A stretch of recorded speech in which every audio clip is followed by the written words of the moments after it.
ਸ੍ਰੀ ਵਾਹਿਗੁਰੂ ਸਾਹਿਬ ਜੀ।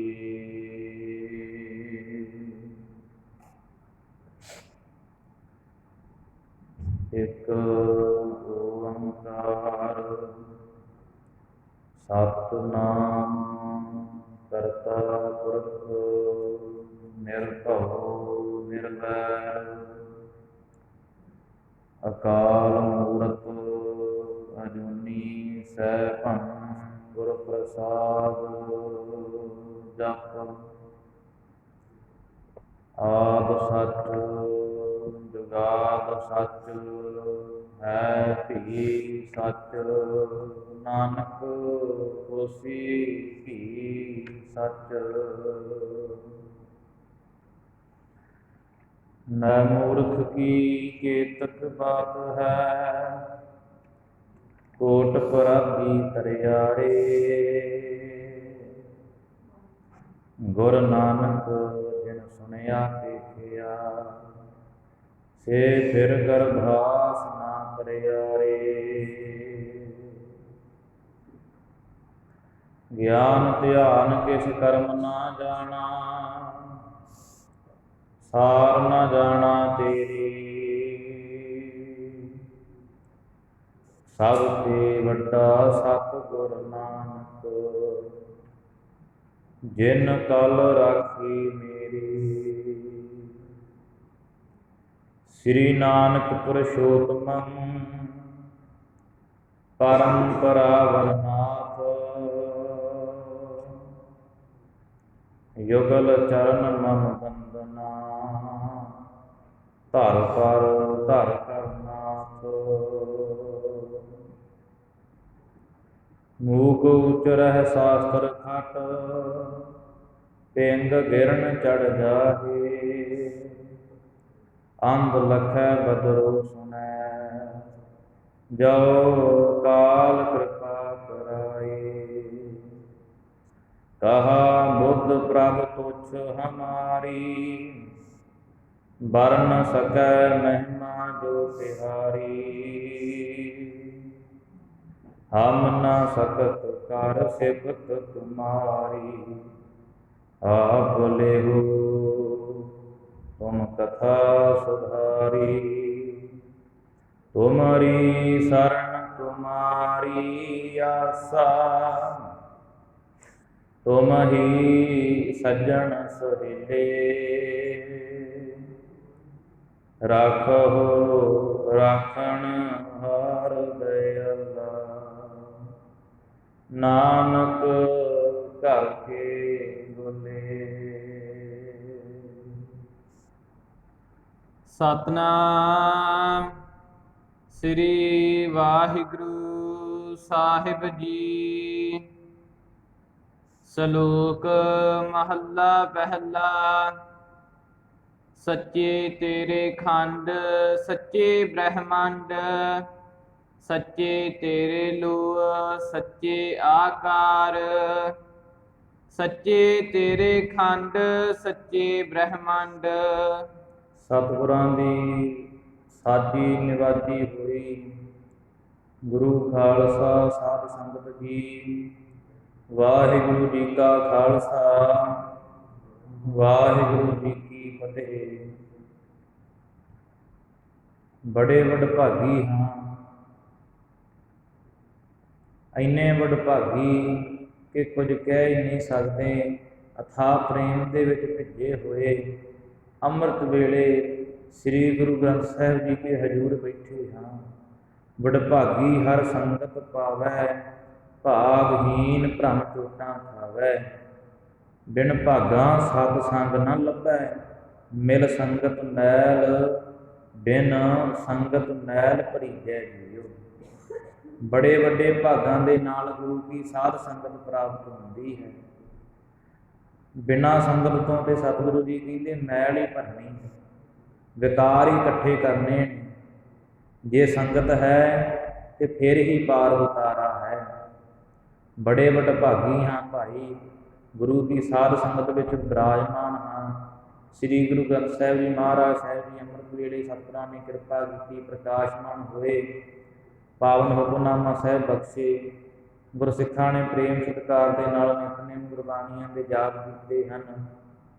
ਆਪ ਸੰਗਤ ਨੇ ਭਾਵ ਭਾਵਨੀ ਦੇ ਨਾਲ ਸਰਵਣ ਕੀਤੀ, ਪਾਰ ਉਤਾਰਾ ਹੈ ਭਾਈ ਇਸੇ ਗੱਲ ਦੇ ਵਿੱਚ। ਇਸ ਕਰਕੇ ਵਡਭਾਗੀ ਹਾਂ।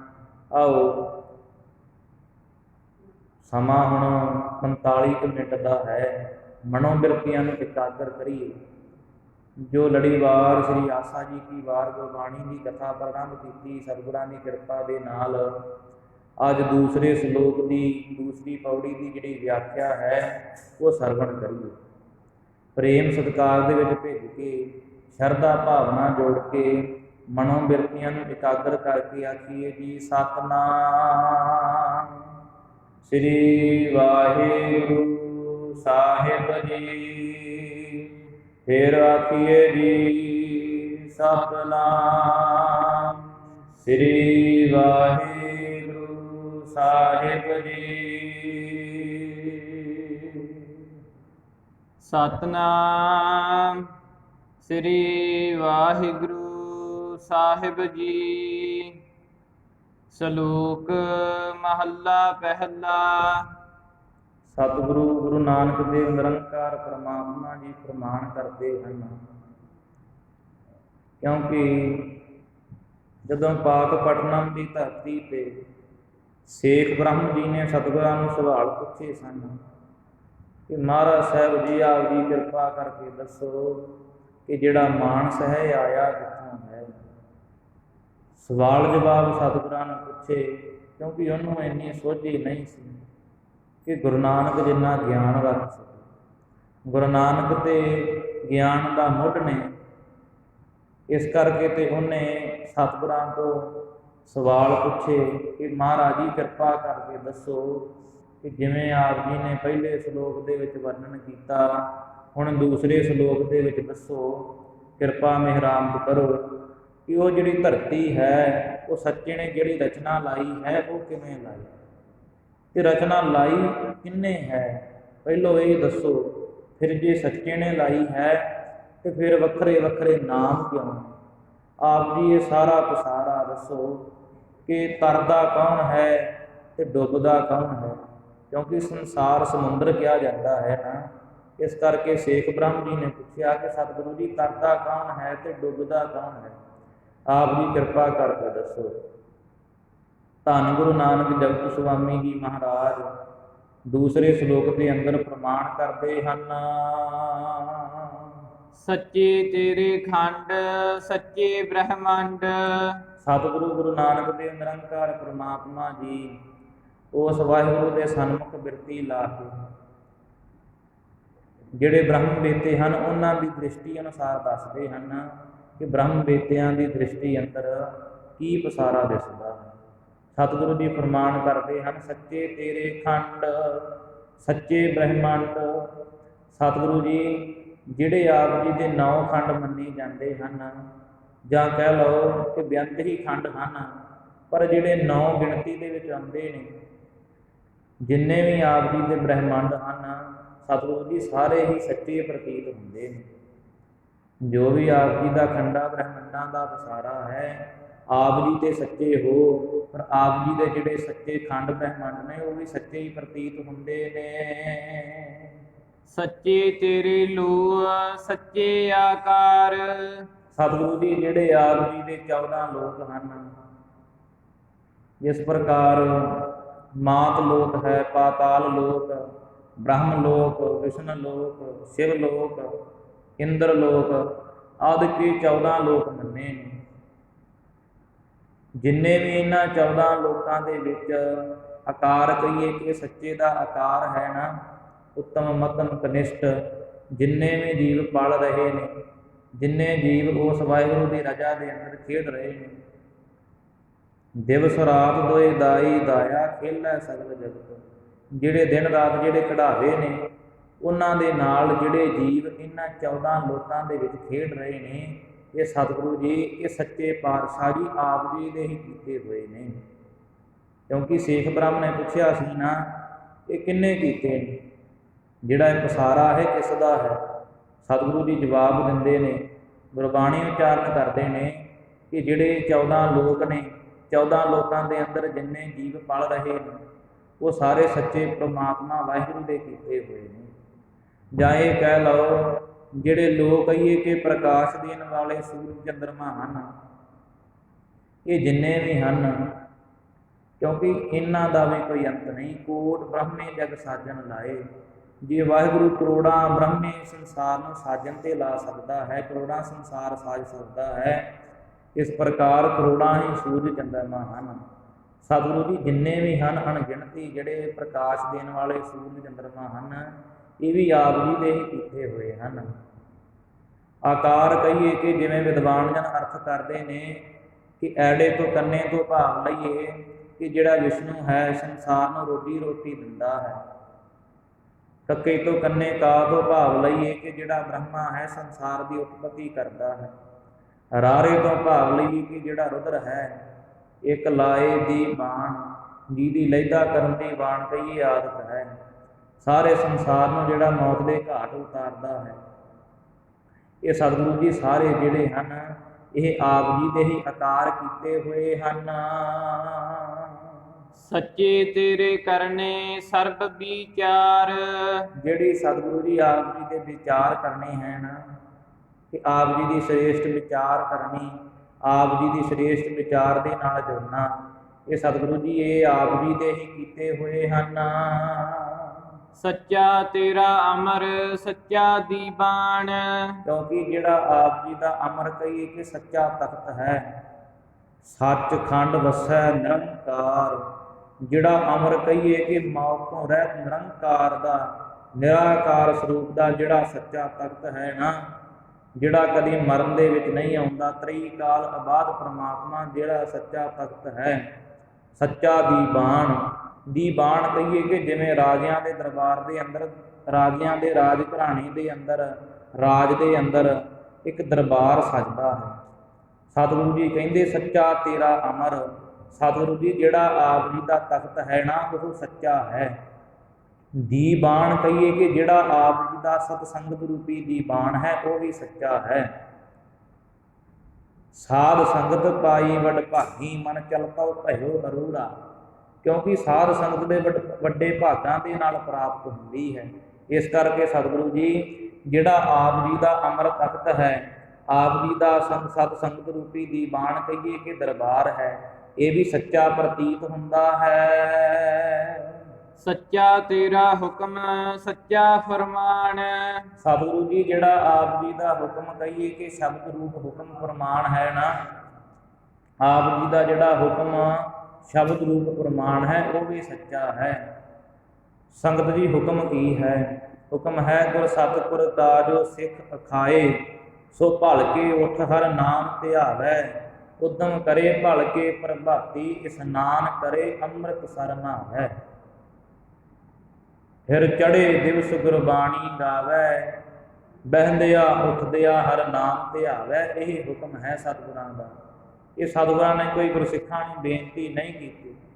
ਸਤਿਗੁਰਾਂ ਨੇ ਕਿਹਾ ਜਿਹੜਾ ਗੁਰੂ ਦਾ ਸਿੱਖ ਕਹਿੰਦਾ ਹੈ ਨਾ ਕਿ ਮੈਂ ਕਲਗੀਧਰ ਮਹਾਰਾਜ ਦਾ ਪੁੱਤਰ ਹਾਂ, ਮੈਂ ਖੰਡੇ ਬਾਟੇ ਦਾ ਅੰਮ੍ਰਿਤ ਛਕਿਆ ਹੈ, ਫਿਰ ਮਹਾਰਾਜ ਸਾਹਿਬ ਕਹਿੰਦੇ ਇਹ ਉਹਨੂੰ ਹੁਕਮ ਹੈ ਗੁਰ ਸਤਿਗੁਰ ਗਾਜੋ ਸਿੱਖ ਅਖਾਏ, ਸੋ ਭਲ ਕੇ ਉਠ ਹਰ ਨਾਮ ਧਿਆਵੈ।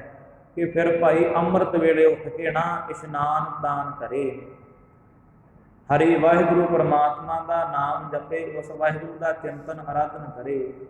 ਜਿਹੜਾ ਪੰਜ ਗੁਰਬਾਣੀਆਂ ਦਾ ਸਿਧਾਂਤ ਕਲਗੀਧਰ ਮਹਾਰਾਜ ਸਾਹਿਬ ਜੀ ਨੇ ਦ੍ਰਿੜ ਕਰਵਾਇਆ ਹੈ, ਉਹ ਸਿਧਾਂਤ ਦੇ ਉੱਤੇ ਚੱਲੇ, ਇਹ ਹੁਕਮ ਹੈ। ਇਹ ਸਤਿਗੁਰਾਂ ਦਾ ਜਿਹੜਾ ਫਰਮਾਨ ਹੈ ਨਾ, ਸਤਿਗੁਰੂ ਜੀ ਕਹਿੰਦੇ ਇਹ ਵੀ ਸੱਚਾ ਪ੍ਰਤੀਤ ਹੁੰਦਾ ਹੈ।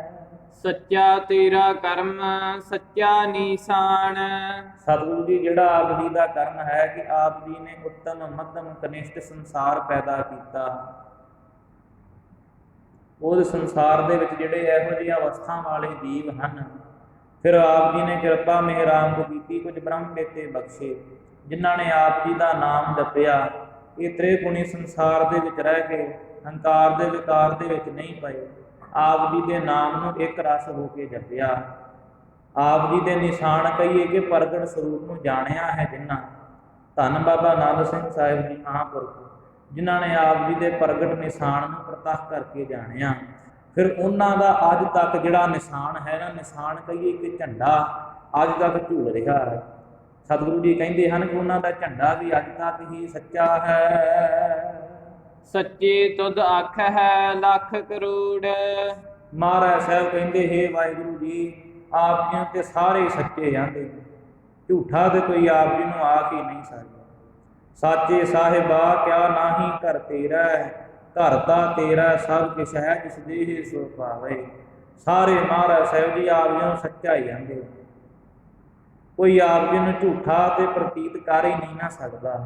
ਸੱਚੇ ਤੁਧ ਆਖਹਿ ਲੱਖ ਕਰੋੜ, ਕੋਈ ਇੱਕ ਦੋ ਦੀ ਗੱਲ ਨਹੀਂ, ਲੱਖਾਂ ਕਰੋੜਾਂ ਦੀ ਗੱਲ ਹੈ ਕਿ ਕਰੋੜਾਂ ਦੇਵੀ ਦੇਵਤੇ, ਲੱਖਾਂ ਮਨੁੱਖ, ਜਿੰਨਾ ਵੀ ਵਾਹਿਗੁਰੂ ਦਾ ਪਸਾਰਾ ਹੈ, ਸਾਰੇ ਵਾਹਿਗੁਰੂ ਨੂੰ ਸੱਚਾ ਹੀ ਆਖਦੇ ਹਨ। ਸੱਚੈ ਸਭ ਤਾਣ, ਸੱਚੈ ਸਭ ਜੋਰ। ਹੇ ਵਾਹਿਗੁਰੂ ਜੀ, ਜਿੰਨਾ ਵੀ ਆਪ ਜੀ ਨੇ ਜੀਵਾਂ ਨੂੰ ਬਲ ਬਖਸ਼ਿਆ, ਹੁਣ ਜੀਵ ਕਹਿੰਦੇ ਹਨ ਕਿ ਮੈਂ ਬੁੱਧੀ ਕਰਕੇ ਬਹੁਤ ਚਤੁਰ ਹਾਂ, ਮੇਰਾ ਦਿਮਾਗ ਬਹੁਤ ਤੇਜ਼ ਹੈ। ਕਈ ਕਹਿੰਦੇ ਹਨ ਕਿ ਮੇਰੇ ਸਰੀਰ ਦੇ ਵਿੱਚ ਬਹੁਤ ਜ਼ਿਆਦਾ ਬਲ ਹੈ। ਕਈ ਆਖਦੇ ਹਨ ਕਿ ਅਸੀਂ ਮਨ ਕਰਕੇ ਤਕੜੇ ਹਾਂ, ਅਸੀਂ ਰਿੱਧੀਆਂ ਸਿੱਧੀਆਂ ਵਸ ਕੀਤੀਆਂ। ਕਈ ਕਹਿੰਦੇ ਹਨ ਕਿ ਅਸੀਂ ਧਨ ਕਰਕੇ ਤਕੜੇ ਹਾਂ, ਧਨਾੜ ਪੁਰਸ਼ ਹਾਂ। ਸਤਿਗੁਰੂ ਜੀ ਕਹਿੰਦੇ ਹਨ ਕਿ ਸੱਚੇ ਪਾਤਸ਼ਾਹ ਜੀ, ਇਹ ਜਿਹੜਾ ਆਪ ਜੀ ਨੇ ਸਾਰੇ ਜੀਵਾਂ ਨੂੰ ਤਾਣ ਬਖਸ਼ਿਆ ਹੈ ਨਾ, ਇਹ ਬਲ ਬਖਸ਼ਿਆ ਹੈ, ਇਹ ਆਪ ਜੀ ਦੇ ਹੀ ਜੋਰ ਦੇ ਨਾਲ ਸਾਰਾ ਕੁਝ ਹੈ। ਸੱਚੀ ਤੇਰੀ ਸਿਫਤ, ਸੱਚੀ ਸਾਲਾਹ। ਮਹਾਰਾਜ ਸਾਹਿਬ ਫਰਮਾਉਣ ਲੱਗੇ ਕਿ ਵਾਹਿਗੁਰੂ ਜੀ, ਜਿਹੜੀ ਆਪ ਜੀ ਦੀ ਸਿਫਤ ਕਰਨੀ ਹੈ ਨਾ, ਇਕੱਲੇ ਬਹਿ ਕੇ ਇਕਾਂਤ ਦੇ ਵਿੱਚ ਆਪ ਜੀ ਦੀ ਬੰਦਗੀ ਕਰਨੀ ਹੈ। ਸਾਲਾਹ ਕਹੀਏ ਕਿ ਸਤ ਸੰਗਤ ਦੇ ਵਿੱਚ ਬਹਿ ਕੇ, ਜਿਵੇਂ ਆਪ ਗੁਰਮੁਖ ਪਿਆਰੇ ਦੇਵਤਿਆਂ ਵਾਂਗੂ ਸਮਾਧੀਆਂ ਲਾ ਕੇ ਬੈਠੇ ਹੋ ਬੜੇ ਪ੍ਰੇਮ ਸਤਿਕਾਰ ਦੇ ਨਾਲ। ਸਤਿਗੁਰੂ ਜੀ ਕਹਿੰਦੇ, ਜਿਹੜੀ ਵਾਹਿਗੁਰੂ ਦੀ ਸਲਾਹ ਕਰਨੀ ਹੈ, ਉਸ ਵਾਹਿਗੁਰੂ ਨੂੰ ਸਲਾਹੁਣਾ ਹੈ ਕਿ ਵਾਹਿਗੁਰੂ ਤੂੰ ਬੇਅੰਤ ਹੈ, ਤੇਰੀ ਉਪਮਾ ਕਹਿਣ ਕਥਨ ਤੋਂ ਪਰੇ ਹੈ। ਇਸ ਪ੍ਰਕਾਰ ਵਾਹਿਗੁਰੂ ਦੀ ਸਿਫਤ ਸਲਾਹ ਕਰਨੀ ਹੈ।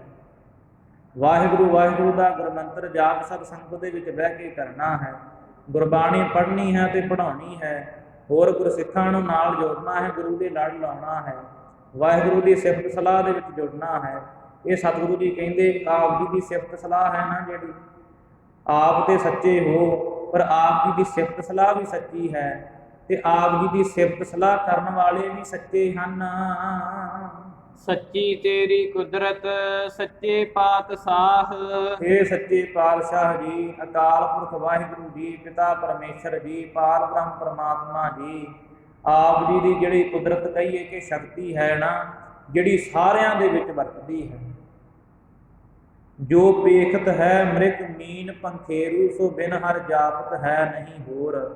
ਕਿ ਵਾਹਿਗੁਰੂ ਜੀ, ਜਿੰਨਾ ਪਸਾਰਾ ਅਸੀਂ ਵੇਖਿਆ ਅੱਜ ਤੱਕ, ਤੇ ਜਿੰਨਾ ਹਜੇ ਤੱਕ ਵੇਖਣਾ ਹੈ, ਤੇ ਜਿੰਨਾ ਹਜੇ ਤੱਕ ਵੇਖਿਆ ਹੀ ਨਹੀਂ, ਕਿਉਂਕਿ 84 ਲੱਖ ਜੂਨ ਮੰਨੀ ਹੈ, 42 ਲੱਖ ਸਮੁੰਦਰ ਦੇ ਵਿੱਚ ਪਾਣੀ ਦੇ ਵਿੱਚ ਜੀਵ ਹਨ, ਤੇ 42 ਲੱਖ ਹੀ ਬਾਹਰ ਮੰਨੇ ਹਨ ਗੁਰਬਾਣੀ ਨੇ। ਇਸ ਕਰਕੇ ਸਤਿਗੁਰੂ ਜੀ, ਜਿੰਨੀ ਆਪ ਜੀ ਦੀ ਸੱਚੇ ਪਾਤਸ਼ਾਹ ਦੀ ਸ਼ਕਤੀ ਹੈ ਨਾ, ਉਹ ਵੀ ਸੱਚੀ ਹੈ।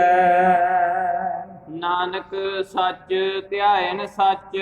ਸਤਿਗੁਰੂ ਗੁਰੂ ਨਾਨਕ ਦੇਵ ਜੀ ਮਹਾਰਾਜ ਨਾਨਕ ਨਾਮ ਦੀ ਮੋਹਰ ਲਾ ਕੇ ਫਰਮਾਉਂਦੇ ਹਨ ਕਿ ਨਾਨਕ ਸੱਚ ਧਿਆਇਨ ਸੱਚ, ਕਿ ਜਿਨ੍ਹਾਂ ਨੇ ਉਸ ਸੱਚ ਨੂੰ ਧਿਆਇਆ, ਇੱਕ ਮਿਕ ਹੋ ਕੇ ਧਿਆ ਲਿਆ ਨਾ, ਕਿ ਗੁਰੂ ਨਾਨਕ ਹੀ ਪਾਰ ਬ੍ਰਹਮ ਪਰਮੇਸ਼ਰ ਹੈ।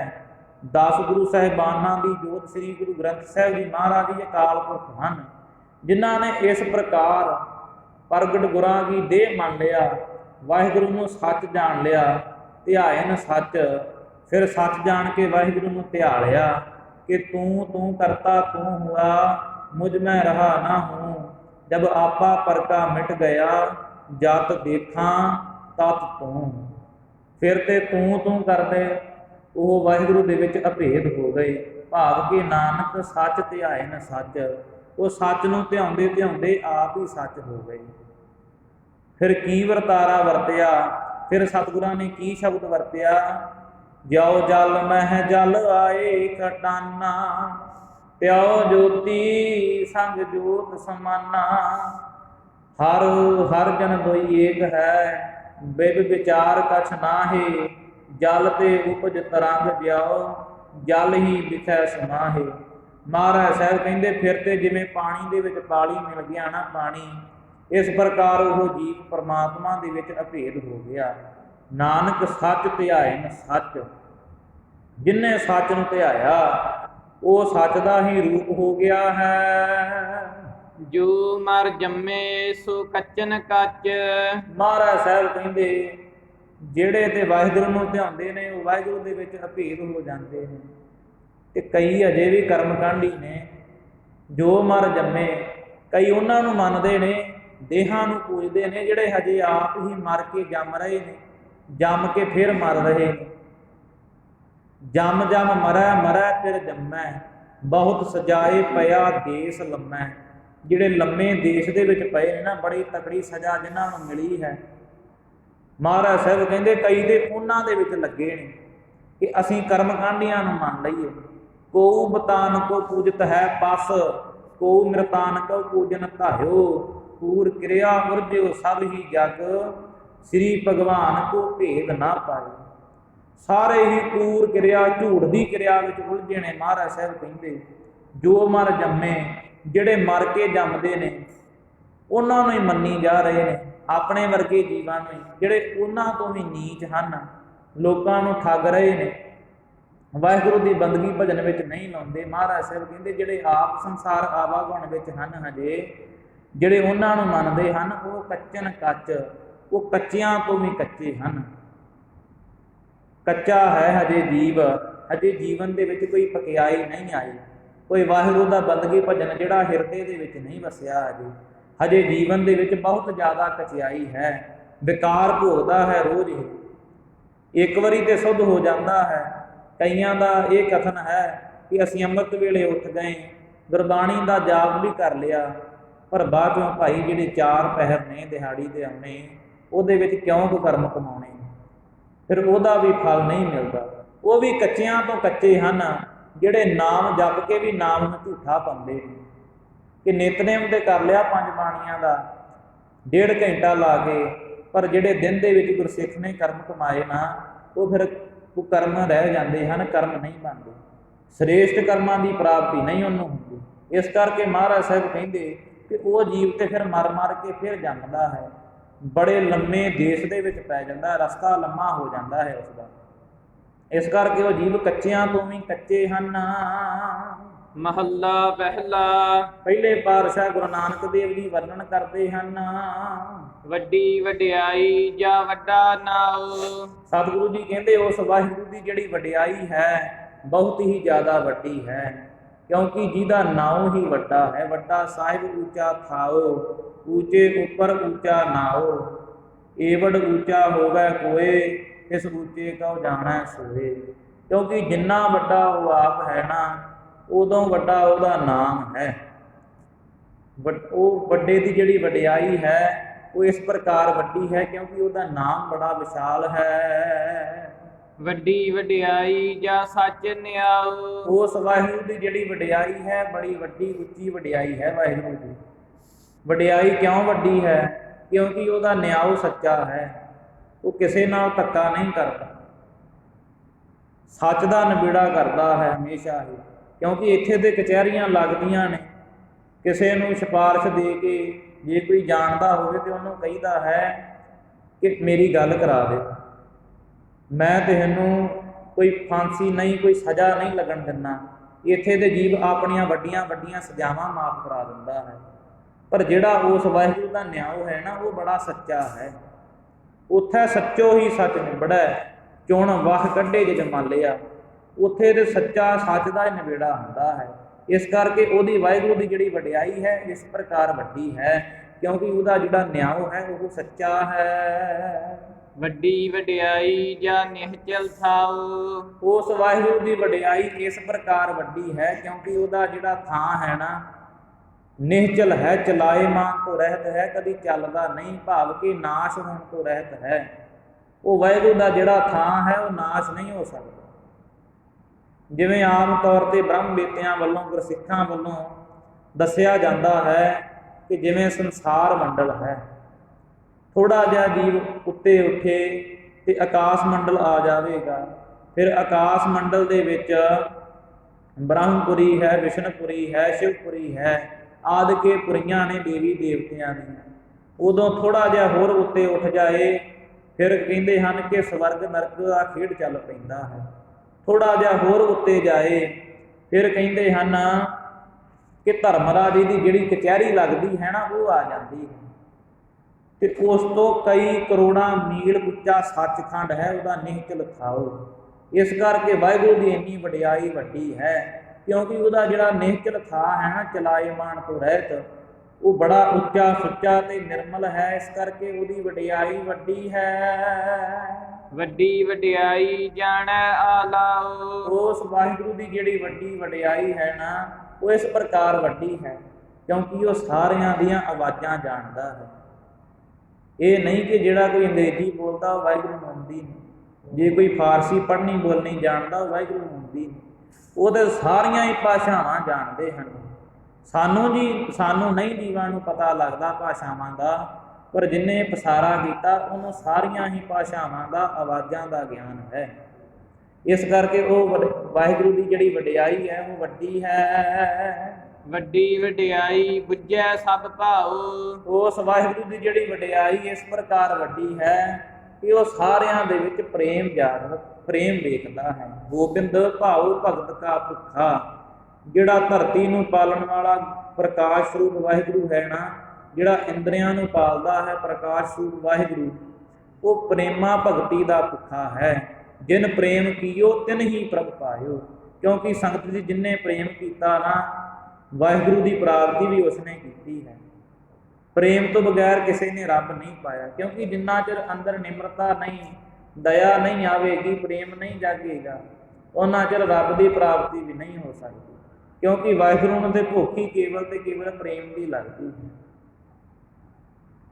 ਇਸ ਕਰਕੇ ਉਹ ਜਿਹੜੀ ਵਾਹਿਗੁਰੂ ਦੀ ਵਡਿਆਈ ਹੈ ਇਸ ਪ੍ਰਕਾਰ ਵੱਡੀ ਹੈ ਕਿ ਉਹ ਸਾਰਿਆਂ ਦੇ ਵਿੱਚ ਪ੍ਰੇਮ ਹੀ ਬੁੱਝਦਾ ਹੈ। ਵੱਡੀ ਵਡਿਆਈ ਜਾ ਪੁੱਛ ਨਾ ਦਾਤ। ਉਹਦੀ ਵਡਿਆਈ ਇਸ ਪ੍ਰਕਾਰ ਵੱਡੀ ਹੈ ਕਿ ਪੁੱਛ ਨਾ ਦਾਤ। ਉਹ ਕਿਸੇ ਨੂੰ ਪੁੱਛ ਕੇ ਦਾਤ ਨਹੀਂ ਦਿੰਦਾ। ਜਿਹਨੂੰ ਦਾਤ ਦੇਣੀ ਹੁੰਦੀ ਉਹਨੂੰ ਵੀ ਨਹੀਂ ਪੁੱਛਦਾ ਕਿ ਮੈਂ ਤੈਨੂੰ ਦਾਤ ਦੇ ਦੇਵਾਂ, ਕਿਉਂਕਿ ਉਸ ਵਾਹਿਗੁਰੂ ਦੀ ਵਡਿਆਈ ਇਸ ਪ੍ਰਕਾਰ ਵੱਡੀ ਹੈ ਕਿ ਉਹ ਕਿਸੇ ਨੂੰ ਪੁੱਛ ਕੇ ਕੋਈ ਕੰਮ ਕਰਦਾ ਹੀ ਨਹੀਂ। ਆਪਦੀ ਮਰਜ਼ੀ ਦੇ ਨਾਲ ਜਿਹਨੂੰ ਕਿਸੇ ਨੇ ਨਾਮ ਦੇ ਲੜ ਲਾਉਣਾ ਨਾ, ਵਾਹਿਗੁਰੂ ਨੇ ਕਿਸੇ ਨੂੰ, ਉਹਨੇ ਆਪਣੇ ਆਪ ਹੀ ਲਾ ਦੇਣਾ। ਉਹਦੇ ਜਿਹੋ ਜਿਹੇ ਕਰਮ ਹੋਣਗੇ ਵਾਹਿਗੁਰੂ ਨੇ ਆਪਣੇ ਆਪ ਹੀ ਬਖਸ਼ਿਸ਼ ਕਰ ਦੇਣੀ ਹੈ। ਇਸ ਕਰਕੇ ਵਾਹਿਗੁਰੂ ਕਹਿੰਦੇ ਹਨ ਕਿ ਜਾ ਪੁੱਛ ਨਾ ਦਾਤ। ਉਹਦੀ ਵਡਿਆਈ ਵੱਡੀ ਹੈ ਕਿਉਂਕਿ ਉਹ ਕਿਸੇ ਨੂੰ ਪੁੱਛ ਕੇ ਕੋਈ ਦਾਤ ਦਿੰਦਾ ਹੀ ਨਹੀਂ। ਤੇ ਮਹਾਰਾਜ ਸਾਹਿਬ ਕਹਿੰਦੇ ਜੀਵ ਦੀ ਵਡਿਆਈ ਵੀ ਵੱਡੀ ਹੋ ਸਕਦੀ ਹੈ। ਜਿਹੜਾ ਸੰਸਾਰ ਮੰਡਲ ਤੇ ਜੀਵ ਰਹਿੰਦਾ ਹੈ ਨਾ, 84 ਲੱਖ ਜੂਨ ਦਾ ਰਾਜਾ, ਇਹਦੀ ਵੀ ਵਡਿਆਈ ਵੱਡੀ ਹੋ ਸਕਦੀ ਹੈ।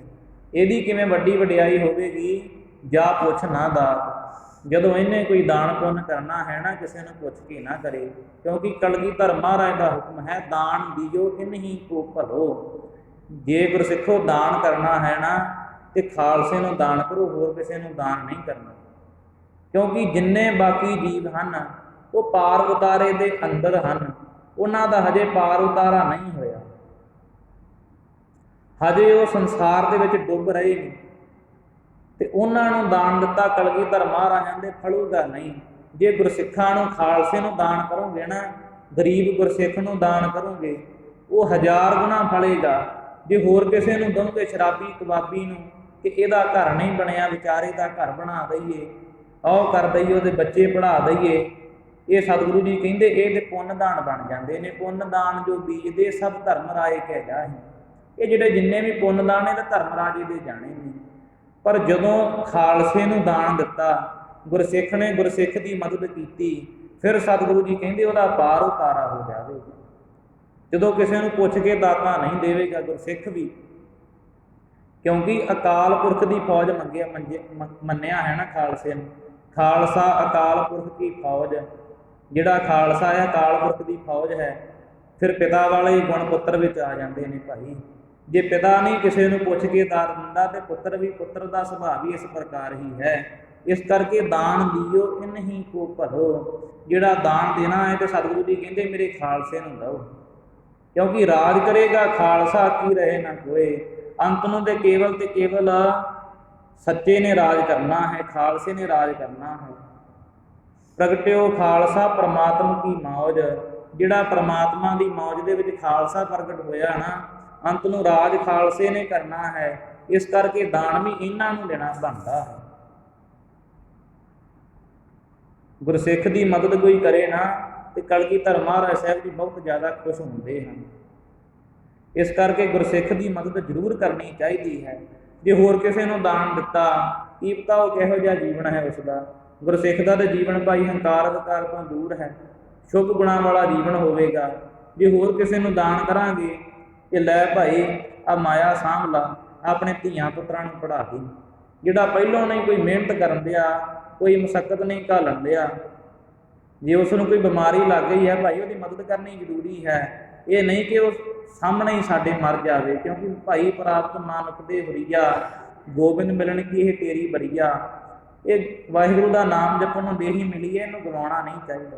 ਜੇ ਕਿਸੇ ਦੀ ਜਾਨ ਬਚਦੀ ਹੋਵੇ ਤੇ ਬਚਾਉਣੀ ਚਾਹੀਦੀ, ਪਰ ਇਹ ਨਾ ਹੋਵੇ ਕਿ ਹੰਕਾਰੀ ਵਿਕਾਰੀ ਹੋਵੇ, ਜਰਦਾ ਤਮਾਕੂ ਲਾਉਂਦਾ ਹੋਵੇ, ਮਾੜੇ ਕਰਮ ਕਰਦਾ ਹੋਵੇ ਤੇ ਅਸੀਂ ਦਾਨ ਵੀ ਉਹਨੂੰ ਹੀ ਦੇਈ ਜਾਈਏ ਕਿ ਬੜਾ ਗਰੀਬ ਹੈ, ਬੜਾ ਗਰੀਬ ਹੈ, ਇਹਦੀ ਮਦਦ ਕਰੀਏ। ਸਤਿਗੁਰੂ ਜੀ ਕਹਿੰਦੇ ਉਹ ਦਾਨ ਦਿੱਤਾ ਵੀ ਫਲਦਾ ਨਹੀਂ। ਇਸ ਕਰਕੇ ਉਸ ਵਾਹਿਗੁਰੂ ਦੀ ਵਡਿਆਈ ਇਸ ਪ੍ਰਕਾਰ ਵੱਡੀ ਹੈ, ਕਿਉਂਕਿ ਉਹ ਕਿਸੇ ਨੂੰ ਪੁੱਛ ਕੇ ਕੋਈ ਦਾਤ ਦਿੰਦਾ ਹੀ ਨਹੀਂ। ਵੱਡੀ ਵਡਿਆਈ ਜਾਂ ਆਪੇ ਆਪ, ਉਹਦੀ ਵਡਿਆਈ ਇਸ ਪ੍ਰਕਾਰ ਮਹਾਰਾਜ ਸਾਹਿਬ ਕਹਿੰਦੇ ਗੁਰਸਿੱਖੋ ਵੱਡੀ ਹੈ, ਕਿਉਂਕਿ ਆਪੇ ਆਪ ਨਿਰੰਜਨ ਸੋਏ, ਉਹ ਆਪਣੇ ਆਪ ਤੋਂ ਹੀ ਪੈਦਾ ਹੋਇਆ ਹੈ ਵਾਹਿਗੁਰੂ। ਨਾ ਤੇ ਉਹ ਨਾਦੀ ਸਰੂਪ ਹੈ, ਨਾ ਬਿੰਦੀ ਹੈ, ਨਾ ਉਹ ਵਾਹਿਗੁਰੂ ਪਤੰਤਰ ਹੈ। ਉਹ ਸੁਤੰਤਰ ਵਾਹਿਗੁਰੂ ਜਿਹੜਾ ਹੈ ਨਾ, ਉਹ ਆਪਣੇ ਆਪ ਤੋਂ ਨਿਰੰਜਨ ਸੋਏ ਪ੍ਰਗਟ ਹੋਇਆ ਹੈ। ਨਾਨਕ ਕਾਰ ਨਾ ਕਥਨੀ ਜਾਏ, ਮਹਾਰਾਜ ਸਾਹਿਬ ਕਹਿੰਦੇ, ਗੁਰੂ ਨਾਨਕ ਨਾਮ ਦੀ ਮੋਹਰ ਲਾ ਕੇ ਸਤਿਗੁਰੂ ਜੀ ਫਰਮਾਉਂਦੇ ਹਨ ਕਿ ਇਹੋ ਜਿਹੀ ਕਾਰ ਹੈ ਨਾ ਵਾਹਿਗੁਰੂ ਦੀ ਕਿ ਤਿਹੋ ਗੁਣੀ ਸੰਸਾਰ ਵਾਹਿਗੁਰੂ ਨੇ ਸਾਜ ਦਿੱਤਾ। ਉਹਨਾਂ ਦੇ ਵਿੱਚ ਕਿੰਨੇ ਜੀਵ ਪੈਦਾ ਕਰ ਦਿੱਤੇ, ਜਿਨ੍ਹਾਂ ਦਾ ਹਜੇ ਤੱਕ ਕਿਸੇ ਨੇ ਅੰਤ ਨਹੀਂ ਪਾਇਆ ਤੇ ਨਾ ਕੋਈ ਪਾਵੇਗਾ। ਜਿਹੜੀ ਐਸੀ ਵਾਹਿਗੁਰੂ ਦੀ ਕਾਰ ਹੈ, ਇੰਨੀ ਜ਼ਿਆਦਾ ਉਸ ਵਾਹਿਗੁਰੂ ਦੀ ਵੱਡੀ ਵਡਿਆਈ ਹੈ, ਕਥਨੀ ਨਾ ਜਾਏ। ਉਹ ਵਾਹਿਗੁਰੂ ਦੀ ਵਡਿਆਈ ਕਥੀ ਨਹੀਂ ਜਾ ਸਕਦੀ। ਕੀਤਾ ਕਰਨਾ ਸਰਬ ਰਜਾਏ, ਕਿਉਂਕਿ ਜਿੰਨਾ ਵੀ ਕੀਤਾ ਕਰਾਇਆ ਹੋਇਆ ਹੈ ਨਾ, ਉਹ ਸਾਰਾ ਹੀ ਉਸ ਵਾਹਿਗੁਰੂ ਦੀ ਰਜ਼ਾ ਦੇ ਅੰਦਰ ਹੈ। ਹੁਕਮ ਹੈ ਅੰਦਰ ਸਭ ਕੋ, ਬਾਹਰ ਹੁਕਮ ਨਾ ਕੋ। ਕਿਉਂਕਿ ਜਿੰਨਾ ਕੁਝ ਹੋ ਰਿਹਾ ਹੈ ਹੁਕਮ ਦੇ ਅੰਦਰ ਹੈ, ਬਾਹਰ ਹੁਕਮ ਨਾ ਕੋਏ। ਹੁਕਮ ਤੋਂ ਬਾਹਰ ਦੇ ਕਹਿੰਦੇ ਹਨ ਕਿ ਪੱਤਾ ਵੀ ਨਹੀਂ ਹਿੱਲਦਾ। ਮਹੱਲਾ ਦੂਜਾ। ਦੂਸਰੇ ਗੁਰੂ ਨਾਨਕ ਸਾਹਿਬ ਸ੍ਰੀ ਗੁਰੂ ਅੰਗਦ ਦੇਵ ਜੀ ਫਰਮਾਨ ਕਰਦੇ ਹਨ, ਇਹੋ ਜਗ ਸੱਚੈ ਕੀ ਹੈ ਕੋਠੜੀ, ਸੱਚੇ ਕਾ ਵਿੱਚ ਵਾਸ। ਮਹਾਰਾਜ ਸਾਹਿਬ ਕਹਿੰਦੇ ਕਿ ਜਿਹੜਾ ਪਰਮੇਸ਼ਰ ਅਕਾਲ ਪੁਰਖ ਹੈ ਨਾ, ਬਹੁਤ ਵੱਡਾ ਹੈ, ਵਿਰਾਟ ਸਰੂਪ ਹੈ ਵਾਹਿਗੁਰੂ ਦਾ। ਪਰ ਜਿਹੜਾ ਇਹ ਸੰਸਾਰ ਹੈ, ਇਹ ਤੇ ਸੱਚੇ ਦੇ ਰਹਿਣ ਲਈ ਛੋਟੀ ਜੀ ਕੋਠੜੀ ਹੈ, ਜਿਹਦੇ ਵਿੱਚ ਸੱਚੇ ਦਾ ਵਾਸਾ ਹੈ। ਇਕ ਨਾ ਹੁਕਮ ਸਮਾਏ ਲਏ, ਇਕ ਨਾ ਹੁਕਮੇ ਕਰੇ ਨਿਵ ਵਿਨਾਸ਼। ਮਹਾਰਾਜ ਸਾਹਿਬ ਫਰਮਾਨ ਕਰਦੇ ਹਨ ਕਿ ਕਈਆਂ ਨੂੰ ਤੇ ਹੁਕਮ ਦੇ ਵਿੱਚ ਉਹਨੇ ਸਮਾ ਲਿਆ, ਕਿਉਂਕਿ ਜਿੰਨੇ ਹੁਕਮ ਮੰਨਿਆ ਨਾ, ਉਹਨੂੰ ਵਾਹਿਗੁਰੂ ਨੇ ਆਪਣੇ ਵਿੱਚ ਅਭੇਦ ਕਰ ਲਿਆ ਹੈ। ਹੁਕਮ ਸੰਗਤ ਜੀ ਇਹੋ ਹੀ ਹੈ ਕਿ ਗੁਰੂ ਦੇ ਲੜ ਲੱਗਣਾ ਜ਼ਰੂਰੀ ਹੈ। ਕਲਯੁਗ ਦੇ ਸਮੇਂ ਦੇ ਵਿੱਚ ਜਿਹੜਾ ਗੁਰੂ ਦੇ ਲੜ ਨਹੀਂ ਨਾ ਲੱਗਦਾ, ਨਿਗੁਰੇ ਕਾ ਹੈ ਨਾਮ ਬੁਰਾ, ਨਿਗੁਰੇ ਦਾ ਤੇ ਨਾਂ ਹੀ ਬੁਰਾ ਹੈ। ਇਸ ਕਰਕੇ ਗੁਰੂ ਦੇ ਲੜ ਲੱਗਣਾ ਬਹੁਤ ਜ਼ਿਆਦਾ ਜ਼ਰੂਰੀ ਹੈ। ਜੇ ਗੁਰੂ ਦੇ ਲੜ ਲੱਗਾਂਗੇ ਤੇ ਫਿਰ ਹੀ ਹੁਕਮ ਦੀ ਸਮਝ ਆਵੇਗੀ ਕਿ ਹੁਕਮ ਦੀ ਪਾਲਣਾ ਕਿਵੇਂ ਕਰਨੀ ਹੈ। ਸਭ ਤੋਂ ਵੱਡਾ ਮਹਾਰਾਜ ਦਾ ਹੁਕਮ ਹੈ ਕਿ ਅੰਮ੍ਰਿਤ ਛਕੋ।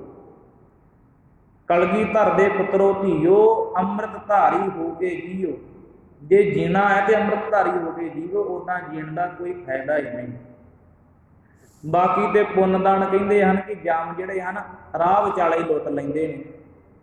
ਜਦੋਂ ਜੀਵ ਨੂੰ ਦੇਹ ਲੱਗਦੀ ਹੈ ਨਾ, ਉਦੋਂ ਕਹਿੰਦੇ ਜੀਵ ਪਾਣੀ ਮੰਗਦਾ ਹੈ ਤੇ ਜਮ ਜਿਹੜੇ ਨੇ ਪੁੰਨਦਾਨ ਲੈਂਦੇ ਨੇ, ਉਹ ਵੀ ਫ੍ਰੀ 'ਚ ਨਹੀਂ ਕੋਈ ਚੀਜ਼ ਦਿੰਦੇ। ਇਸ ਕਰਕੇ ਪੁੰਨਦਾਨ ਤੇ ਸੰਗਤ ਜਿੰਨੇ ਮਰਜ਼ੀ ਕਰੋ ਚੰਗੇ ਹਨ, ਭਲਾ ਕਰਨਾ ਚਾਹੀਦਾ ਹੈ। ਪਰ ਇਹ ਇੱਥੇ ਫਾਇਦਾ ਕਰ ਜਾਣਗੇ। ਨਾਲ ਤੇ ਕੇਵਲ ਤੇ ਕੇਵਲ ਜਿਹੜਾ ਉਹਦਾ ਹੁਕਮ ਮੰਨਿਆ ਉਹਨੇ ਜਾਣਾ ਹੈ। ਹੁਕਮ ਮੰਨਿਆ ਹੋਵੇ ਪ੍ਰਵਾਨ, ਤਾਂ ਖਸਮੈ ਕਾ ਮਹਿਲ ਪਾਏ ਸੀ। ਇੱਥੇ ਮਹਾਰਾਜ ਨੇ ਗੱਲ ਹੀ ਮੁਕਾਤੀ ਕਿ ਜਿੰਨੇ ਹੁਕਮ ਮੰਨ ਲਿਆ ਉਹ ਪ੍ਰਵਾਨ ਹੋ ਗਿਆ, ਉਹਨੇ ਖਸਮ ਦਾ ਮਹਿਲ ਪਾ ਲਿਆ। ਖਸਮ ਦੇ ਘਰ ਦਰਬਾਰ ਉਹ ਪ੍ਰਵਾਨ ਹੋ ਗਿਆ। ਉਹ ਜਨ ਜਿਹੜੇ ਹਨ ਪ੍ਰਵਾਨ ਹਨ। ਇਸ ਕਰਕੇ ਜਿਹੜਾ ਸੰਸਾਰ ਸੱਚੇ ਦੀ ਕੋਠੜੀ ਹੈ ਨਾ, ਜਿਹਦੇ ਵਿੱਚ ਵਾਹਿਗੁਰੂ ਦਾ ਵਾਸਾ ਹੈ, ਉਹ ਵਾਹਿਗੁਰੂ ਇੱਕ ਨਾ ਹੁਕਮ ਸਮਾਏ ਲਏ। ਜਿਨ੍ਹਾਂ ਨੇ ਤੇ ਹੁਕਮ ਮੰਨਿਆ ਉਹ ਹੁਕਮ ਦੇ ਵਿੱਚ, ਉਸ ਵਾਹਿਗੁਰੂ ਦੇ ਵਿੱਚ ਸਮਾ ਗਏ। ਇੱਕ ਨਾ ਹੁਕਮੇ ਕਰੇ ਵਿਨਾਸ਼। ਜਿਨ੍ਹਾਂ ਨੇ ਹੁਕਮ ਨਹੀਂ ਮੰਨਿਆ, ਹੰਕਾਰੀ ਵਿਕਾਰੀ ਬਿਰਤੀ ਰੱਖੀ, ਵਾਹਿਗੁਰੂ ਕਹਿੰਦੇ ਹਨ ਕਿ ਉਹਨਾਂ ਦਾ ਵਾਹਿਗੁਰੂ ਨੇ ਵਿਸ਼ੇਸ਼ ਕਰਕੇ ਨਾਸ਼ ਕਰ ਦਿੱਤਾ ਹੈ। ਇਕ ਨਾ ਭਾਣਾ ਕੱਢ ਲਏ, ਇਕ ਨਾ ਮਾਇਆ ਵਿੱਚ ਨਿਵਾਸ। ਜਿਨ੍ਹਾਂ ਨੇ ਤੇ ਭਾਣਾ ਮੰਨਿਆ, ਧੰਨ ਭਾਈ ਮਨੀ ਸਿੰਘ ਸਾਹਿਬ ਜੀ ਬੰਦ ਕਟਾ ਗਏ ਪਰ ਭਾਣਾ ਮੰਨਿਆ। ਕਿਹਾ ਕਿ ਗੁਰਸਿੱਖੀ ਨਿਭਾਉਣੀ ਹੈ, ਜੀਵਨ ਲੇਖੇ ਲਾਉਣਾ ਹੈ। ਆਰੇ ਨਾਲ ਚਿਰਾਏ ਗਏ, ਰੂਹ ਦੇ ਵਿੱਚ ਲਪੇਟ ਕੇ ਸ਼ਹੀਦ ਹੋ ਗਏ। ਖੋਪਰੀਆਂ ਲੁਹਾਈਆਂ ਗਈਆਂ, ਬੜੇ ਤਸੀਹੇ ਸਹੇ, ਪਰ ਗੁਰਸਿੱਖੀ ਕੇਸਾਂ ਸਵਾਸਾਂ ਸੰਗ ਜਿਹੜੇ ਗੁਰਸਿੱਖ ਨਿਭਾ ਗਏ ਨਾ, ਧੰਨ ਬਾਬਾ ਦੀਪ ਸਿੰਘ ਸਾਹਿਬ ਜੀ ਵਰਗੇ ਮਹਾਂਪੁਰਖ, ਬੜੀ ਯੋਧੇ ਸੂਰਮੇ, ਜਿਹੜੇ ਬੁਢੇਪੇ ਦੇ ਵਿੱਚ ਵੀ ਸੀਸ ਤਲੀ ਤੇ ਰੱਖ ਕੇ ਲੜ ਗਏ। ਕੀ ਕਿਹਾ? ਤੇਰਾ ਭਾਣਾ ਮੀਠਾ ਲੱਗੈ, ਹਰ ਨਾਮ ਪਦਾਰਥ ਨਾਨਕ ਮੰਗੈ। ਕਿ ਮਹਾਰਾਜ ਜਿਹੜਾ ਆਪ ਜੀ ਦਾ ਭਾਣਾ ਹੈ ਉਹ ਮਿੱਠਾ ਲੱਗਦਾ ਹੈ ਸਾਨੂੰ। ਜਦੋਂ ਆਪ ਜੀ ਕੋਈ ਭਾਣਾ ਵਰਤਾਉਂਦੇ ਹੋ ਨਾ, ਉਹ ਸਾਨੂੰ ਮਿੱਠਾ ਲੱਗਦਾ ਹੈ। ਫਿਰ ਅਸੀਂ ਇੱਕੋ ਹੀ ਦਾਤ ਮੰਗੀ ਦੀ ਹੈ, ਹਰ ਨਾਮ ਪਦਾਰਥ ਨਾਨਕ ਮੰਗੈ। ਕਿ ਵਾਹਿਗੁਰੂ ਹੁਣ ਸਾਨੂੰ ਨਾਮ ਦੀ ਦਾਤ ਦੇ ਦੇ, ਹੁਣ ਨਾ ਕਦੀ ਵਿਸਰੀ ਸਾਡੇ। ਮਹਾਰਾਜ ਕਹਿੰਦੇ ਜਿਨ੍ਹਾਂ ਨੇ ਇਸ ਪ੍ਰਕਾਰ ਭਾਣਾ ਮੰਨਿਆ ਵਾਹਿਗੁਰੂ ਦਾ, ਉਹਨਾਂ ਨੂੰ ਤੇ ਵਾਹਿਗੁਰੂ ਸੰਸਾਰ ਸਮੁੰਦਰ ਦੇ ਵਿੱਚ ਡੁੱਬਣ ਨਹੀਂ ਦਿੰਦਾ, ਕੱਢ ਹੀ ਲੈਂਦਾ। ਕਿਉਂਕਿ ਵਾਹਿਗੁਰੂ ਨਾਮ ਜਹਾਜ਼ ਹੈ, ਚੜੇ ਸੋ ਉਤਰੇ ਪਾਰ। ਜੋ ਸਰਦਾ ਕਰ ਸੇਮ ਦੇ, ਗੁਰ ਪਾਰ ਉਤਾਰਨਹਾਰ। ਜਿਹੜਾ ਵਾਹਿਗੁਰੂ ਨਾਮ ਹੈ ਨਾ, ਇਹ ਤੇ ਜਹਾਜ਼ ਰੂਪ ਹੈ, ਜਿਹੜਾ ਚੜ ਜਾਂਦਾ ਹੈ ਸਮੁੰਦਰ ਤੋਂ ਪਾਰ ਹੋ ਜਾਂਦਾ ਹੈ। ਇਸ ਕਰਕੇ ਵਾਹਿਗੁਰੂ ਨਾਮ ਹੀ ਸੰਸਾਰ ਸਮੁੰਦਰ ਤੋਂ ਪਾਰ ਕਰ ਦਿੰਦਾ ਹੈ। ਇੱਕ ਨਾ ਭਾਣਾ ਕੱਢ ਲਏ। ਮਹਾਰਾਜ ਸਾਹਿਬ ਕਹਿੰਦੇ ਜਿਨ੍ਹਾਂ ਨੇ ਭਾਣਾ ਮੰਨਿਆ, ਉਹਨਾਂ ਨੂੰ ਤੇ ਵਾਹਿਗੁਰੂ ਨੇ ਸੰਸਾਰ ਸਮੁੰਦਰ ਤੋਂ ਕੱਢ ਲਿਆ ਹੈ। ਇਕ ਨਾ ਮਾਇਆ ਵਿੱਚ ਨਿਵਾਸ। ਤੇ ਜਿਨ੍ਹਾਂ ਨੇ ਮਾਇਆ ਦੇ ਵਿੱਚ ਹੀ ਆਪਣਾ ਜੀਵਨ ਖਚਿਤ ਕਰ ਦਿੱਤਾ। ਬਹੁਤ ਪਰਪੰਚ ਕਰ ਪਰ ਧਨ ਲਿਆਵੈ, ਸੁਤ ਦਾਰਾ ਪਹਿਆਨ ਲੁਟਾਵੈ। ਬੜੇ ਪਾਪ ਕਰਕੇ, ਠੱਗੀਆਂ ਖੁਆਰੀਆਂ ਕਰਕੇ, ਬੜੇ ਤਰੀਕਿਆਂ ਦੇ ਨਾਲ ਘਰੇ ਧਨ ਲੈ ਕੇ ਆਇਆ ਤੇ ਲੁਟਾ ਕਿਹਨਾਂ ਦਾ ਦਿੱਤਾ? ਆਪਦੇ ਕੋਲ ਨਹੀਂ ਰੱਖਿਆ। ਸੁਤ ਦਾਰਾ ਪਹਿਆਨ ਲੁਟਾਵੈ। ਧੀਆਂ ਪੁੱਤਰਾਂ ਦੇ ਪਤਨੀ ਅੱਗੇ ਲੁਟਾ ਦਿੱਤਾ, ਲਓ ਸਾਂਭੋ ਧਨ। ਇਸ ਪ੍ਰਕਾਰ ਕਹਿ ਦਿੱਤਾ ਕਿ ਮੈਂ ਧਨ ਕਮਾ ਕੇ ਲੈ ਕੇ ਆਇਆ ਹਾਂ। ਪਰ ਇਹ ਨਹੀਂ ਵੇਖਿਆ ਕਿ ਜਿਨ੍ਹਾਂ ਵਾਸਤੇ ਤੂੰ ਪਾਪ ਕਰਕੇ ਆਇਆ, ਜਦੋਂ ਤੇਰਾ ਅੰਤਲਾ ਸਮਾਂ ਆਇਆ ਨਾ, ਤੈਨੂੰ ਕਿਸੇ ਨੇ ਪਾਣੀ ਵੀ ਨਹੀਂ ਪੁੱਛਣਾ, ਤੈਨੂੰ ਕੋਈ ਬਾਂਹ ਫੜ ਕੇ ਰੋਕ ਨਹੀਂ ਸਕਦਾ ਕਿ ਹੁਣ ਰੁਕ ਜਾ। ਇਸ ਕਰਕੇ ਜਦੋਂ ਅੰਤਲਾ ਸਮਾਂ ਆ ਗਿਆ, ਤਬ ਤੇਰੀ ਯੋਗ ਕੋਈ ਪਾਣੀ ਹੋਣਾ ਪਾਵੇ। ਕੋਈ ਤੈਨੂੰ ਕਿਸੇ ਨੇ ਪਾਣੀ ਨਹੀਂ ਪੁੱਛਣਾ, ਕੋਈ ਤੇਰਾ ਹਾਲ ਨਹੀਂ ਪੁੱਛ ਸਕਦਾ, ਕੋਈ ਤੈਨੂੰ ਫੜ ਨਹੀਂ ਸਕਦਾ ਕਿ ਤੂੰ ਇੱਥੇ ਰਹਿ ਪਾ। ਉਦੋਂ ਤੇ ਆਇਆ ਵੇਲਾ ਅੰਤ, ਜੈਸਾ ਮਰ ਗਿਆ ਗਧਾ ਤੈਸਾ ਮਰ ਗਿਆ ਸੰਤ। ਜਦੋਂ ਅੰਤਲਾ ਵੇਲਾ ਆ ਗਿਆ ਨਾ, ਉਦੋਂ ਤੇ ਕਹਿੰਦੇ ਹਨ ਕਿ ਹਰੇਕ ਦੀ ਮੌਤ ਹੋਣੀ ਹੈ। ਰਾਮ ਗਇਓ ਰਾਵਣ ਗਇਓ, ਜਾ ਕਉ ਬਹੁ ਪਰਿਵਾਰ। ਕਹੋ ਨਾਨਕ ਕਛ ਥਿਰ ਨਹੀਂ, ਸੁਪਨੇ ਜਿਉ ਸੰਸਾਰ। ਇੱਥੇ ਤੇ ਭਾਈ ਤ੍ਰੇਤੇ ਯੁੱਗ ਦੇ ਅਵਤਾਰ ਰਾਮਚੰਦਰ ਜੀ ਚਲੇ ਗਏ। ਰਾਵਣ ਵਰਗੇ ਵੱਡੇ ਰਾਸ਼ਟ ਸਨ ਜਿਹੜੇ, ਉਹ ਇੱਥੋਂ ਕੂਚ ਕਰ ਗਏ, ਜਿਨ੍ਹਾਂ ਨੇ ਕਾਲੀ ਪਾਵੇ ਦੇ ਨਾਲ ਬੰਨਿਆ ਹੋਇਆ ਸੀ। ਇੰਨੇ ਵੱਡੇ ਸੂਰਮੇ ਸਨ। ਇੰਦਰ ਉਹਨਾਂ ਦੇ ਕਹਿੰਦੇ ਬਾਗ ਦਾ ਮਾਲੀ ਸੀ। ਜਿਹੜੀ ਅੱਗ ਸੀ ਉਹ ਕੱਪੜੇ ਧੋਂਦੀ ਸੀ ਉਹਨਾਂ ਦੇ ਰਾਜ ਦਰਬਾਰ ਦੇ ਅੰਦਰ, ਲੰਕਾ ਦੇ ਵਿੱਚ। ਇੰਨਾ ਵੱਡਾ ਰਾਜ ਸੀ ਉਹਨਾਂ ਦਾ। ਪਰ ਉਹਨਾਂ ਦਾ ਜਿਹੜਾ ਨਿਵਾਸ ਸੀ ਉਹ ਮਾਇਆ ਦੇ ਵਿੱਚ ਰਿਹਾ। ਜੇ ਕਿਤੇ ਪ੍ਰਭੂ ਭਗਤੀ ਦੇ ਵਿੱਚ ਲਾ ਲੈਂਦੇ ਨਾ, ਭਾਣਾ ਮੰਨ ਲੈਂਦੇ, ਫਿਰ ਉਹਨਾਂ ਦਾ ਵਪਾਰ ਉਤਾਰਾ ਹੋ ਜਾਣਾ ਸੀ। ਪਰ ਉਹਨਾਂ ਦਾ ਜਿਹੜਾ ਵਾਸਾ ਜੀ ਮਾਇਆ ਦੇ ਵਿੱਚ ਰਿਹਾ। ਇਸ ਕਰਕੇ ਮਹਾਰਾਜ ਨੇ ਖੇਡ ਹੀ ਐਸੀ ਰਚਾ ਦਿੱਤੀ ਕਿ ਜਿਨ੍ਹਾਂ ਨੇ ਕਾਲ ਪਾਵੇ ਨਾ ਬੰਨਿਆ ਸੀ, ਉਹਨਾਂ ਨੂੰ ਹੀ ਸੰਘਾਤ ਕਰ ਦਿੱਤਾ। ਸੰਗਤ ਜੀ, ਮੌਤ ਹਰੇਕ ਦੀ ਆਉਣੀ ਹੈ, ਪਰ ਭਾਣਾ ਮੰਨਣਾ ਜ਼ਰੂਰੀ ਹੈ ਵਾਹਿਗੁਰੂ ਦਾ। ਭਾਣੇ ਦੇ ਅੰਦਰ ਰਹਿਣਾ ਬਹੁਤ ਹੀ ਜ਼ਿਆਦਾ ਜ਼ਰੂਰੀ ਹੈ। ਦੁੱਖ ਸੁੱਖ ਦੋਏ ਦਰ ਕੱਪੜੇ, ਪਹਿ ਰਹਿ ਜਾਏ ਮਨੁੱਖ। ਕਦੀ ਸੁੱਖ ਹੀ ਇੰਨਾ ਆ ਜਾਂਦਾ ਹੈ, ਕਿਸੇ ਬਰਾਬਰ ਸੁੱਖ ਨਹੀਂ ਲੱਭਦਾ ਜਿੰਨਾ ਜੀਵ ਕੋਲ ਸੁੱਖ ਆ ਜਾਂਦਾ ਹੈ। ਕਦੀ ਦੁੱਖ ਹੀ ਇੰਨਾ ਆ ਜਾਂਦਾ ਹੈ, ਫਿਰ ਕੋਈ ਬਾਂਹ ਹੀ ਨਹੀਂ ਫੜਦਾ। ਇਹ ਤੇ ਦੋ ਕੱਪੜੇ ਨੇ, ਕਦੀ ਜੀਵ ਦੁੱਖ ਪਹਿਨ ਲੈਂਦਾ ਹੈ, ਕਦੀ ਸੁੱਖ ਪਹਿਨ ਲੈਂਦਾ ਹੈ। ਇਸ ਕਰਕੇ ਉਹਦੇ ਭਾਣੇ ਅੰਦਰ ਰਹਿਣਾ ਹੀ ਚੰਗਾ ਹੈ। ਜਿਨ੍ਹਾਂ ਨੇ ਮਾਇਆ ਦੇ ਵਿੱਚ ਵਾਸਾ ਕੀਤਾ ਨਾ, ਫਿਰ ਵਾਹਿਗੁਰੂ ਨੇ ਉਹਨਾਂ ਨੂੰ ਐਸੀ ਜੂਨ ਦੇ ਵਿੱਚ ਪਾਇਆ ਕਿ ਸਾਰੀ ਉਮਰ ਹੀ ਧਨ ਹੀ ਇਕੱਠਾ ਕਰਦਾ ਰਹਿੰਦਾ ਹੈ। ਹੁਣ ਅਸੀਂ ਵੀ ਵੇਖੀਦਾ ਹੈ ਕਿ ਜੀਵ ਸਾਰੀ ਉਮਰ ਕਈ ਵਾਰੀ ਧਨ ਹੀ ਇਕੱਠਾ ਕਰਦਾ ਰਹਿੰਦਾ, ਪਰ ਪੱਲੇ ਉਹਦੇ ਕੁਝ ਵੀ ਨਹੀਂ ਪੈਂਦਾ। ਬੜੀ ਮਿਹਨਤ ਕਰਦਾ ਹੈ, ਵੇਖਣ ਵਾਲੇ ਕਹਿੰਦੇ ਹਨ ਕਿ ਬੜੀ ਮਿਹਨਤ ਕਰਦਾ ਹੈ, ਗਰੀਬ ਹੈ, ਪਰ ਪੱਲੇ ਕੁਝ ਨਹੀਂ ਪੈ ਰਿਹਾ। ਕਈ ਵਾਰੀ ਔਲਾਦ ਹੀ ਇਹੋ ਜਿਹੀ ਨਿਕਲ ਆਉਂਦੀ ਹੈ ਕਿ ਜਿੰਨਾ ਧਨ ਕਮਾਉਂਦਾ ਹੈ ਸਾਰਾ ਉਹੀ ਲੁੱਟ ਕੇ ਲੈ ਜਾਂਦੇ, ਅਗਲੇ ਦਿਨ ਫਿਰ ਜ਼ੋਰ ਲਾਉਂਦਾ ਹੈ, ਫਿਰ ਉਹੀ ਲੈ ਜਾਂਦੇ ਨੇ। ਕਈ ਵਾਰੀ ਬਿਮਾਰੀ ਇਹੋ ਜਿਹੀ ਲੱਗਦੀ ਹੈ ਕਿ ਬੜਾ ਧਨ ਕਮਾਉਂਦਾ ਹੈ, ਪਰ ਸਾਰੇ ਪੈਸੇ ਬਿਮਾਰੀ 'ਤੇ ਲੱਗੀ ਜਾ ਰਹੇ ਨੇ। ਲੱਗਦੇ ਕਿਉਂ ਨੇ? ਕਿਉਂਕਿ ਮਾਇਆ ਦੇ ਵਿੱਚ ਨਿਵਾਸ ਹੈ ਹਜੇ, ਉਹਨੂੰ ਹਜੇ ਵਾਹਿਗੁਰੂ ਵੀ ਨਹੀਂ ਕੱਢ ਸਕਦਾ, ਕਿਉਂਕਿ ਵਾਹਿਗੁਰੂ ਦੇ ਪ੍ਰੇਮਾ ਭਗਤੀ ਭਾਣੇ ਦਾ ਭੁੱਖਾ ਹੈ। ਇਸ ਕਰਕੇ ਭਾਣਾ ਇੰਨਾ ਮੰਨਣਾ ਜ਼ਰੂਰੀ ਹੈ। ਤੇ ਜਿਨ੍ਹਾਂ ਨੇ ਮਾਇਆ ਵਿੱਚ ਨਿਵਾਸ ਰੱਖਿਆ, ਫਿਰ ਵਾਹਿਗੁਰੂ ਨੇ ਵੀ ਉਹਨਾਂ ਨੂੰ ਮਾਇਆ ਦੇ ਵਿੱਚ ਹੀ ਰੱਖਿਆ ਹੈ। ਏਵ ਭੇ ਆਖ ਨਾ ਜਪਈ, ਜੇ ਕਿਸੈ ਆਣੇ ਰਾਸ। ਮਹਾਰਾਜ ਸਾਹਿਬ ਕਹਿੰਦੇ ਇਸ ਤਰ੍ਹਾਂ ਵੀ ਆਖਣਾ ਨਹੀਂ ਬਣ ਸਕਦਾ ਕਿ ਕਿਹਨੂੰ ਕਦੋਂ ਵਾਹਿਗੁਰੂ ਜਿਹੜਾ ਹੈ ਉਹ ਪਾਰ ਉਤਾਰਾ ਕਰ ਦੇਵੇ। ਉਹਨੂੰ ਰਾਸ ਕੌਣ ਆਵੇਗਾ ਇਹ ਵੀ ਨਹੀਂ ਪਤਾ, ਕਹਿ ਹੀ ਨਹੀਂ ਸਕਦੇ ਉਹ ਕੀ ਕਰ ਸਕਦਾ ਹੈ। ਨਾਨਕ ਗੁਰਮੁਖ ਜਾਣੀਐ, ਜਾ ਕਉ ਆਪ ਕਰੇ ਪ੍ਰਗਾਸ। ਮਹਾਰਾਜ ਸਾਹਿਬ ਕਹਿੰਦੇ ਗੁਰਮੁਖ ਜਨਮ ਸਵਾਰ ਦਰਗਹਿ ਚੱਲਿਆ, ਸੱਚੀ ਦਰਗਹਿ ਜਾਏ ਸੱਚਾ ਪਿੜ ਮੱਲਿਆ। ਜਿਹੜੇ ਗੁਰਮੁਖ ਜਨ ਹਨ ਨਾ, ਉਹ ਆਪਣਾ ਜਨਮ ਸਵਾਰ ਕੇ ਦਰਗਾਹ ਨੂੰ ਚੱਲ ਜਾਂਦੇ ਨੇ। ਫਿਰ ਉਹ ਸੱਚੀ ਦਰਗਾਹ ਤੇ ਜਾ ਕੇ ਇੱਕ ਸੱਚਾ ਅਸਥਾਨ ਮੰਨ ਲੈਂਦੇ ਨੇ। ਸੱਚਖੰਡ ਵਸੈ ਨਿਰੰਕਾਰ, ਸੱਚਖੰਡ ਦੇ ਵਾਸੀ ਹੋ ਜਾਂਦੇ ਨੇ ਉਹ ਗੁਰਮੁਖ ਜਨ, ਜਿਨ੍ਹਾਂ ਨੇ ਆਪਣੇ ਆਪ ਨੂੰ ਛੱਡਤਾ, ਆਪਣਾ ਭਾਵ ਛੱਡਤਾ, ਆਪਣੇ ਵਿੱਚੋਂ ਹੰਤਾ ਮਮਤਾ ਨੂੰ ਛੱਡਤਾ ਕਿ ਮੈਂ ਕੌਣ ਹਾਂ, ਮੈਂ ਤੇ ਕੁਝ ਵੀ ਨਹੀਂ। ਜਿਨ੍ਹਾਂ ਨੇ ਇਹ ਸਮਝ ਲਿਆ ਨਾ ਕਿ ਵਾਹਿਗੁਰੂ ਤੂੰ ਹੈ, ਮੁਝ ਮੈਂ ਰਹਾ ਨਾ ਹੂੰ, ਮੇਰੇ ਵਿੱਚ ਤੇ ਕੁਝ ਵੀ ਨਹੀਂ ਹੈ। ਜਿਨ੍ਹਾਂ ਨੇ ਉਹ ਪ੍ਰਤੱਖ ਸਰੂਪ ਵਾਹਿਗੁਰੂ ਨੂੰ ਪ੍ਰਗਾਸ ਕਹੀਏ ਕਿ ਪ੍ਰਗਟ ਕਰ ਲਿਆ, ਆਪਣੇ ਹਿਰਦੇ ਦੇ ਵਿੱਚ ਜਾਣ ਲਿਆ। ਮਹਾਰਾਜ ਸਾਹਿਬ ਕਹਿੰਦੇ ਉਹ ਗੁਰਮੁਖ ਜਨ ਪ੍ਰਵਾਨ ਹਨ। ਪੌੜੀ ਨਾਨਕ ਜੀਉ ਪਾਏ ਕੈ, ਲਿਖ ਨਾਵੈ ਧਰਮ ਬਹਾਲਿਆ। ਮਹਾਰਾਜ ਸਾਹਿਬ ਫਰਮਾਨ ਕਰਦੇ ਹਨ ਕਿ ਉਸ ਵਾਹਿਗੁਰੂ ਨੇ ਜੀਉ ਪਾ ਕੇ ਲਿਖ ਨਾਵੈ ਧਰਮ ਬਹਾਲਿਆ, ਕਿ ਤਿਹੋ ਗੁਣੀ ਸੰਸਾਰ ਜਿਹੜਾ ਪੈਦਾ ਕੀਤਾ, ਕੋਈ ਸਤਿਪੁਰਖ ਹੈ, ਕੋਈ ਮਾਇਆ ਦੇ ਵਿੱਚ ਖਚਿਤ ਹੈ, ਕੋਈ ਬੜੇ ਕਰਮ ਪਾਪ ਭੋਗ ਰਿਹਾ ਹੈ। ਇਹ ਜਿਹੜਾ ਤ੍ਰਿਉ ਗੁਣੀ ਸੰਸਾਰ ਹੈ ਨਾ, ਕਿਸੇ ਦੀ ਬਿਰਤੀ ਪਾਪ ਵਾਲੀ ਹੈ, ਕਿਸੇ ਦੀ ਕਰਮ ਵਾਲੀ ਹੈ, ਕਿਸੇ ਦੀ ਰਾਜ ਵਾਲੀ ਹੈ। ਵੱਖਰੋ ਵੱਖਰੀਆਂ ਬਿਰਤੀਆਂ ਵਾਲੇ ਜਿਹੜੇ ਜੀਵ ਹਨ ਇਸ ਸੰਸਾਰ ਤੇ, ਇਹਨਾਂ ਦਾ ਜਿਹੜਾ ਲੇਖਾ ਜੋਖਾ ਹੈ, ਲੇਖਾ ਜੋਖਾ ਕਰਨ ਨੂੰ ਧਰਮ ਰਾਜਾ ਵਾਹਿਗੁਰੂ ਨੇ ਨਿਭਾਇਆ ਹੈ। ਉਥੈ ਸੱਚੇ ਹੀ ਸੱਚ ਨਿਬੜੈ, ਚੁਣ ਵਖ ਕੱਢੇ ਜਜਮਾਲਿਆ। ਮਹਾਰਾਜ ਸਾਹਿਬ ਕਹਿੰਦੇ ਉੱਥੇ ਸੱਚੋ ਹੀ ਸੱਚ ਨਿਬੜੈ, ਉੱਥੇ ਤੇ ਸੱਚ ਦਾ ਨਿਬੇੜਾ ਹੁੰਦਾ ਹੈ। ਚੁਣ ਵਖ ਕੱਢੇ ਜਜਮਾਲਿਆ, ਤੇ ਜਦੋਂ ਕਤਾਰ ਲੱਗਦੀ ਹੈ ਨਾ ਸਾਰੇ ਜੀਵਾਂ ਦੀ, ਤੇ ਉਹਨਾਂ ਦੇ ਵਿੱਚੋਂ ਚੁਣ ਕੇ ਕੱਢ ਲਿਆ ਜਾਂਦਾ ਹੈ ਜਜਮਾਲਿਆਂ ਨੂੰ, ਜਿਨ੍ਹਾਂ ਨੇ ਗੁਰੂ ਘਰ ਦਾ ਧਨ ਚੋਰੀ ਕਰਕੇ ਖਾਧਾ।